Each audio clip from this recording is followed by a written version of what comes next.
যারা ব্যক্তি হিসাবে নিচু চরিত্রের তারা কিভাবে অন্যদের ভালো দিকের প্রশংসা করবে? তারা অন্যদের মধ্যে কেবলই সমস্যা দেখতে পায়। যখন কেউ অন্যদের মধ্যে কেবলই সমস্যা দেখে, সামনাসামনি কিংবা পেছনে, এর মানে কি জানেন? তারা নিজেরাই নিচু মানসিকতার। তারা মানুষের ভালো কিছু দেখতে পারে না, তারা শুধু সমস্যা খুঁজে পায়, আর এতে তারা নিজেদের ছাড়া অন্য কারো ক্ষতি করে না। আল্লাহ আমাদের এই ধরনের আচরণ থেকে দূরে থাকার তৌফিক দিন। তো আমি আপনাদের সূরা তাকাসুর, সূরা আসর ও সূরা হুমাজার মিলের ব্যাপারে বলেছি, তাই আমি নোটের এই অংশটি বাদ দিচ্ছি। আমরা সরাসরি প্রখ্যাত ভাষাবিদ মুফাসসির আজ-জামাখশারির মন্তব্যে যাব। তিনি আল কাশাফ গ্রন্থ লিখেছেন। তিনি বলেন, আল হুমাজ আল কাসর, আরবিতে কাসর শব্দটি দিয়ে কোনো কিছু ফাটল ধরানো বা ভাঙা বা টুকরো করা বোঝায়, বা কোনো কিছু খণ্ডিত করা। সাহিত্যে এটা দিয়ে বোঝানো হয় কেউ যখন কারো সাথে এমনভাবে কথা বলে যেন সে তাকে ভেঙে ফেলতে পারে, শারীরিকভাবে নয়, মানসিকভাবে।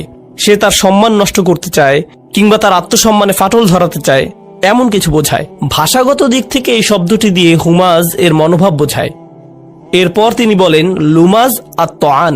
লুমাজ হচ্ছে মূলত ব্যঙ্গাত্মক স্বর, কাউকে নিয়ে বিদ্রুপ করা।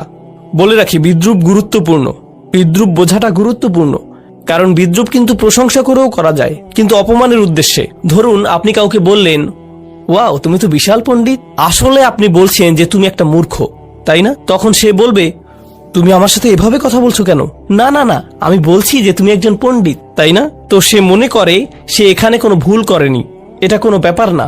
কিন্তু আসলে আল্লাহ তাআলা ভালোভাবেই জানেন সে এই কথাটা কোন উদ্দেশ্যে বলেছে, আর যাকে অপমান করা হচ্ছে বা ব্যঙ্গ করা হচ্ছে সেও এটা জানে, আর অন্তরেও এটা গেঁথে যায়।